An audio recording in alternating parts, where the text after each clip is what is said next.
PPA Kota Mataram. Pak Joko. Sama nama ya. Assalamualaikum warahmatullahi wabarakatuh. Selamat sore. Salam sejahtera buat kita semua. Om Swastiastu. Sore ini rekan-rekan kita akan menyampaikan terkait dengan ungkap kasus dari Direktorat Kriminal Umum. Ya, jadi dalam hal ini nanti dari Ibu Puja akan menyampaikan secara detail tentang ungkapan yang dicapai dalam laporan polisi tentang eksploitasi. Ya, demikian. Silakan Bu Puja bisa dilanjut. Rekan-rekan, sore hari ini kami melakukan tahapan dalam proses penyidikan, tahapan penting di mana berdasarkan laporan polisi nomor 68, seseorang melaporkan dugaan tindak pidana eksploitasi terhadap anak, di mana dalam rangkaian peristiwa tersebut diawali sekitar bulan Juni 2024, itu tersangka ES melibatkan seorang anak yang adalah adiknya sendiri untuk bertemu dengan seseorang di sebuah hotel di wilayah Kota Mataram ini. Sebelumnya akan dijanjikan diberikan handphone. Setelah itu bertemu antara tersangka ES dan tersangka MAA, mempertemukan dengan adiknya atau korban. Di sana kemudian korban mengalami suatu eksploitasi dalam bentuk kekerasan seksual, ya, atau pelecehan seksual. Atas peristiwa tersebut kita melakukan serangkaian penyidikan dengan melakukan BAP terhadap beberapa saksi. Kami juga telah melakukan penyitaan berupa dokumen yang berkaitan dengan status anak korban. Kemudian kita juga sudah melakukan penyitaan terhadap HP untuk dapat membuktikan rekam digital yang mengungkap terhadap fakta peristiwa tersebut. Dari hasil penyidikan tersebut, kami menemukan suatu modus yang dilakukan di mana tersangka ES itu mengajak, menjanjikan akan diberikan hadiah atau sesuatu barang dengan cara setelah disetujui ataupun diterima oleh adiknya, karena memang detail tentang suatu kondisi itu tidak diketahui, hanya akan dijanjikan saja. Kemudian mempertemukan dengan tersangka MAA, kemudian terjadi suatu peristiwa di salah satu hotel. Setelah itu, tersangka MAA sebelumnya adalah memang mengajukan atau meminta orang baru. Istilah katanya adalah orang baru, yang kemudian setelah bertemu anak korban di suatu hotel, terjadi peristiwa persetubuhan. Atas permintaan tersebut telah dipenuhi, maka tersangka MAA menyerahkan sejumlah uang yang nilainya 8 juta kepada tersangka ES. Dan ini terjadi beberapa kali peristiwa.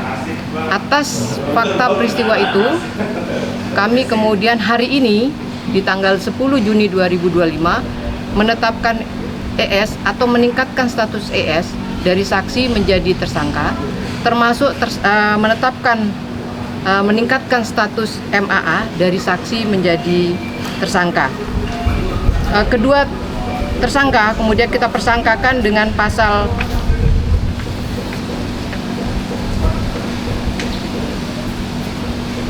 12 Undang-Undang TPKS dalam bentuk suatu peristiwa eksploitasi seksual dan ekonomi terhadap anak, ya, yaitu pasal 12 Undang-Undang Nomor 12 Tahun 2022. Kita juntukan dengan pasal 88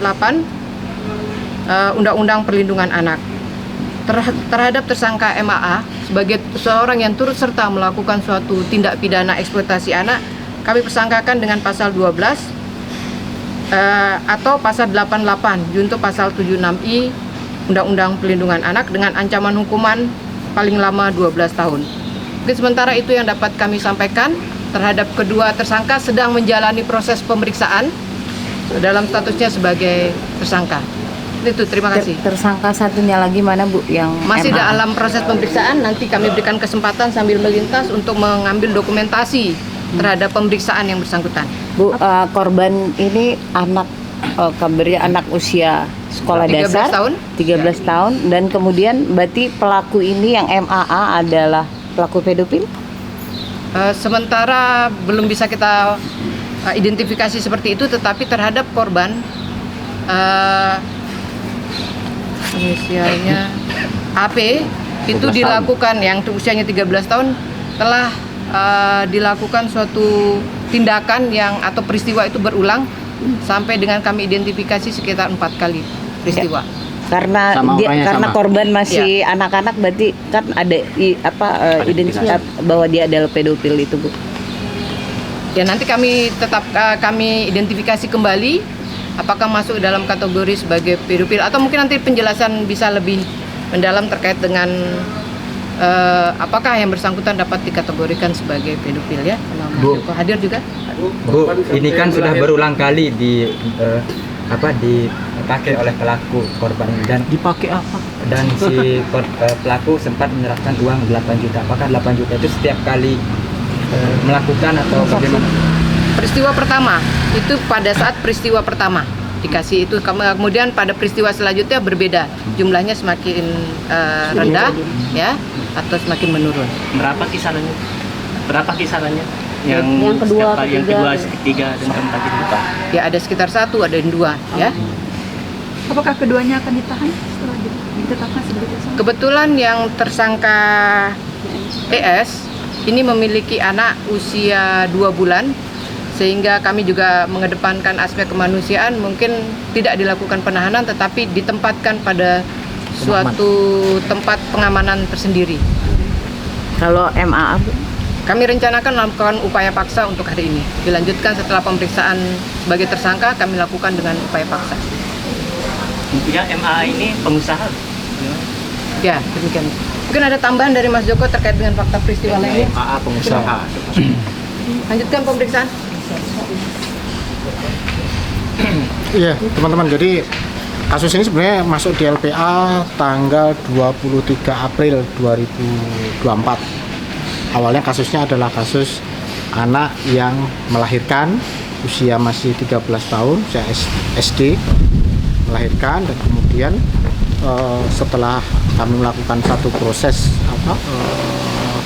identifikasi, asesmen kepada anak menyampaikan bahwa yang melakukan yang menghamili adalah Om Doraemon, yang kemudian kami melakukan pelacakan, dan kemudian sebelum melakukan pelacakan memang kita juga sudah langsung berkoordinasi dengan teman-teman di Polda. Dari satu nama itu kemudian proses cukup lumayan ya, hampir 1 bulan, ketemu satu orang yang kami sodorkan kepada korban, dan korban mengakui bahwa oh betul itu orangnya.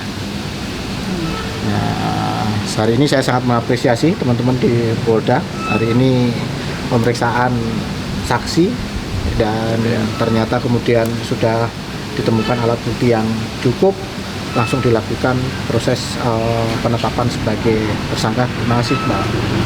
Ada kemungkinan korban lain selain anak adiknya. Jadi kami sebenarnya juga sempat melacak ke hotel. Jadi awal si anak korban ini nggak tahu identitas asli Doraemon nih. Yang dia tahu hanya nama panggilan, dan kemudian kami lacak ke salah satu hotel bintang 4 di Mataram, dan ternyata ketemu. Jadi si anaknya itu ketika bawa ke hotel itu, keliling di Mataram, menunjuk hotelnya ini, hotel bintang 4. Nah, di hotel bintang 4 itu kami lacak, di situ ada dua kali dia check in di situ, tetapi si anak korban hanya mengaku sekali di hotel itu. Sisanya yang 3 kali itu di hotel lain, hotel homestay gitu. Nah, di hotel yang bintang 4 itu saya agak kaget karena hotel bintang 4 tetapi ternyata data pelaku itu tidak ada, hanya inisial dan hari dia menginap ada, tetapi identitas si pelaku ini terdetek di situ. Sehingga dugaan saya kalau nggak pejabat ini pengusaha. Sehingga saya sempat menyodorkan beberapa nama beberapa pejabat yang namanya sama kayak Doraemon ini, tetapi ternyata setelah pejabat-pejabat kami telusuri nggak ada yang match. Kami coba lari ke pengusaha, ternyata ketemu satu clue pengusaha, dan setelah kami sodorkan foto dan video si pengusaha ini, dia korbannya mengaku. Nah, ada kemungkinan ada korban yang lain, karena termasuk dalam konteks kasus ini si tersangka yang satu, kakaknya itu juga korban dari si pelaku. Waktu usianya masih anak-anak, Pak. Udah dewasa. MA dari mana? Mataram. Mataram. Pak, dia masuk kategori pedofil enggak, karena kan Kita belum korbannya anak-anak. kita belum tahu ya apakah kemudian nanti kecenderungan seksualnya ke situ ya. Tetapi kalau dilihat kecenderungan seksualnya acak, anak-anak pakai, dewasa juga pakai. Tapi saya nggak tahu apakah kemudian ada korban anak yang lain. Ini masih belum bisa kita ungkap, karena saya yakin juga si Doraemon ini nggak akan ngaku kalau dia melakukan. Jadi adik kakaknya dipakai sama. Ya, Adik kakaknya masih ada orang tuanya atau gimana? orang tuanya masih ada, tapi di luar negeri. Ibunya. Ini satu ibu beda papa.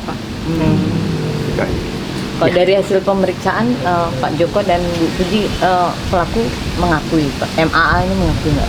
Mengakui, tetapi dia mengelak kalau dia tahu bahwa itu adalah anak-anak. Maksudnya dia nggak tahu waktu kejadian itu anak-anak.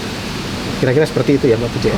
Ya, ketika proses hukum kita menganggap nilai dari keterangan seorang tersangka itu 0. Artinya apapun yang disampaikan kita terima, tetapi di balik itu kita melakukan pembuktian secara ilmiah ya. Seperti yang tadi disampaikan oleh Pak Joko, kita bersama-sama melakukan penelusuran terhadap keberadaan yang bersangkutan yang dikuatkan dengan 2 alat bukti. Kebetulan rekam jejak masih ada, rekam digital masih ada, sehingga itu membantu kami untuk mengungkap fakta peristiwanya ya. Gitu. Untuk anak yang dilahirkan sama korban itu benar anaknya itu? Kita nggak ngelihat itu. Kita nggak ngelihat apakah itu anaknya atau tidak kan. Yang jelas bahwa dia melakukan itu kepada anak-anak. Kita belum bisa sampai ke arah situ. Tes DNA dulu. Kondisi korban sekarang ada tetap di rumah aman. Kita akan mempersiapkan untuk sekolah